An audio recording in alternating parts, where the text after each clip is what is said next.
কচু শাক খেতে পছন্দ করে না এমন মানুষ খুব কমই আছে। আমার কাছে তো বেশ পছন্দ। তো আজকে কচু শাকটা রান্না করবো রোলা ইলিশের মাথা দিয়ে। তো প্রথমে আমি পেঁয়াজ আর রসুনটাকে ভেজে নিচ্ছি লাল লাল করে। আর এদিকে আমি কচু শাকটাকে ডিপ করে রেখেছিলাম ফ্রিজে সিদ্ধ করে।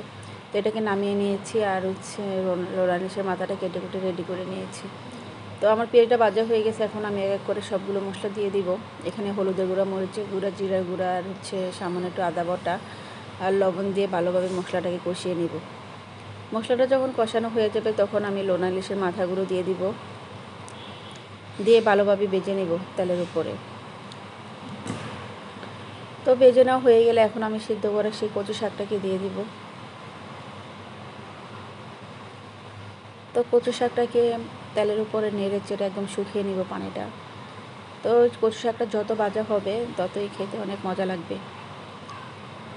তো উপরে আমি কয়েকটা কাঁচামরিচ দিয়ে দিলাম।